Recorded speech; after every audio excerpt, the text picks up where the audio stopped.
नमस्कार, स्वागत है आप सभी का वाइबियन बिहार झारखंड में। मैं हूं आपके साथ मुदिता त्रिपाठी। क्या अभी बिहार में जमीन खरीदने का सपना देख रहे हैं, लेकिन मन में एक डर बैठा है कहीं आपकी मेहनत की गाड़ी कमाई किसी विवादित जमीन या भू माफिया के चंगुल में ना फंस जाए। हम अक्सर सुनते हैं कि रजिस्ट्री तो हो गई, पैसे भी चले गए, लेकिन जब कब्जा करने पहुंचे तो पता चला कि जमीन पर तो पहले से ही टाइटल सूट चल रहा है या असली मालिक कोई और ही है। लेकिन अब कल्पना कीजिए, अगर सरकार खुद रजिस्ट्री से पहले आपको एक सर्टिफिकेट दे दे कि जमीन एकदम साफ है, तो क्या होगा अगर अंचल कार्यालय खुद लिख कर दे दे जिसे आप पैसा दे रहे हैं वही असली मालिक है। जी हाँ, बिहार सरकार 1 अप्रैल से एक ऐसी व्यवस्था ला रही है जो न सिर्फ भू माफियाओं की नींद उड़ा देगी, बल्कि आम आदमी के निवेश को एक लोहे का कवच प्रदान करेगी। आखिर उप मुख्यमंत्री विजय सिन्हा इस प्रोजेक्ट को लेकर इतने सख्त क्यों हैं? क्या वाकई 10 दिनों में रिपोर्ट मिल जाएगी? और सबसे बड़ा सवाल, क्या इस सुविधा से रजिस्ट्री की प्रक्रिया और भी लंबी और जटिल हो जाएगी? आज की स्पेशल रिपोर्ट में हम खोलेंगे बिहार के नए लैंड रिफॉर्म्स का पूरा कच्चा चिट्ठा। तो वीडियो को अंत तक जरूर देखिएगा, क्योंकि ये जानकारी आपके लाखों करोड़ों रुपए डूबने से बचा सकती है। बिहार की राजनीति में इन दिनों एक नाम बहुत चर्चा में है, विजय सिन्हा। उप मुख्यमंत्री बनने के बाद से ही उन्होंने राजस्व और भूमि सुधार विभाग की सुस्ती तोड़ने का बीड़ा उठाया। अक्सर विधानसभा से लेकर सार्वजनिक मंचों तक विजय सिन्हा कहते रहे हैं कि बिहार में जमीन विवाद अपराध की सबसे बड़ी जड़ है। इसी जड़ पर प्रहार करने के लिए उन्होंने मद्य निषेध, उत्पाद एवं निबंधन विभाग के साथ मिलकर पहले जांच फिर रजिस्ट्री का सिद्धांत तैयार किया। 1 अप्रैल से राज्य में एक ऐसी संयुक्त रजिस्टर प्रणाली लागू हो रही है जहां अब रजिस्ट्रार सिर्फ गवाहों के आधार पर अंगूठा नहीं लगवाएगा। अब खेल बदल चुका है। अब रजिस्ट्री की मेज पर जाने से पहले आपको जमीन के मालिकाना हक की एक सरकारी रिपोर्ट पेश करनी होगी। ये रिपोर्ट सीधे आपके मोबाइल या ई निबंधन पोर्टल पर उपलब्ध होगी। यानी अब अंधेरे में तीर चलाने वाला जमाना गया। अक्सर बिहार में तो देखा गया है कि निबंधन विभाग और राजस्व विभाग के बीच तालमेल की कमी होती थी। निबंधन विभाग जमीन रजिस्ट्री कर देता था, लेकिन राजस्व विभाग यानी अंचल कार्यालय में दाखिल खारिज अटक जाता था।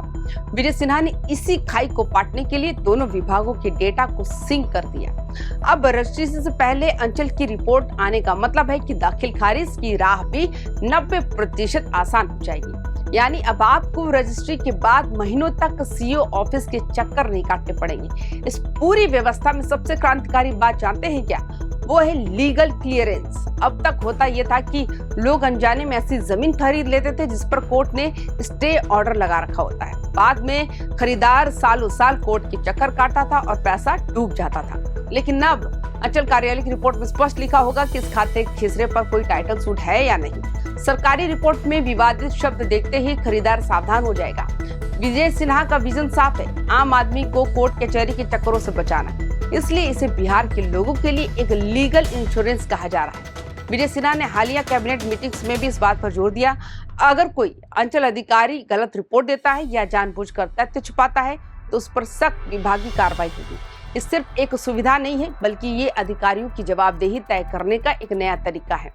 अगर सरकारी रिपोर्ट में जमीन क्लियर बताई गई और बाद में कोई पुराना विवाद निकला तो इसके लिए संबंधित अधिकारी जिम्मेदार माना जाएगा। अब आप सोच रहे होंगे कि ये जानकारी लेने के लिए क्या फिर से ब्लॉक के चक्कर काटने होंगे, क्या फिर से बाबू के हाथ गर्म करने होंगे? जवाब है बिल्कुल भी नहीं।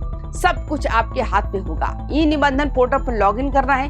क्रेता और विक्रेता को पोर्टल पर अपना अकाउंट बनाकर आधार से लिंक करना होगा। डेटा एंट्री करनी होगी, आपको जमीन की हर डिटेल भरनी होगी। निबंधन कार्यालय, अंचल, मौजा, थाना नंबर, खाता खेसरा और सबसे महत्वपूर्ण जमाबंदी संख्या। वो जादुई बटन, पोर्टल पर एक खास विकल्प होगा, भूमि के बारे में पूरी जानकारी प्राप्त करें। जैसे ही आप इस पर क्लिक करेंगे, आपके आवेदन की डिजिटल घंटी सीधे अंचलाधिकारी और राजस्व पदाधिकारी के कंप्यूटर पर बज उठेगी। दोस्तों, अक्सर ही एक ही जमीन को 2-2 बार बेच दिया जाता है, लेकिन अब विजय सिन्हा की इस नई व्यवस्था में फर्जी विक्रेता तुरंत पकड़े जाएंगे। आधार लिंकिंग और जमाबंदी संख्या अनिवार्य होने से अगर बेचने वाले का नाम रिकॉर्ड से मैच नहीं हुआ तो सिस्टम तुरंत रेड फ्लैग दिखा देगा। विजय सिन्हा का विजन इसे और आगे ले जाने का है। आने वाले समय में इस पोर्टल को बिहार के डिजिटल मैप से जोड़ा जाएगा, यानी आप पोर्टल पर ही देख पाएंगे कि जिस जमीन की आप जांच करा रहे हैं उसका नक्शा सैटेलाइट इमेज के लिए कैसा दिखता है। इससे जमीन की भौतिक स्थिति और कागजी स्थिति के बीच का अंतर खत्म हो जाएगा। अब कोई आपको दिखाएगा कि कॉर्नर का प्लॉट और रजिस्ट्री कर देगा बीच का प्लॉट, ये ठगी अब नहीं चलेगी। यही नहीं, सबसे ज्यादा झगड़ा चौहद्दी यानी बाउंड्रीज को लेकर होता है। नई व्यवस्था में अधिकारी ये भी देखेंगे कि नक्शे में जो बाउंड्री है वही रजिस्ट्री में लिखी जा रही है या नहीं। इससे बगल वाले की जमीन दबाकर बेचने का धंधा पूरी तरह बंद हो जाएगा।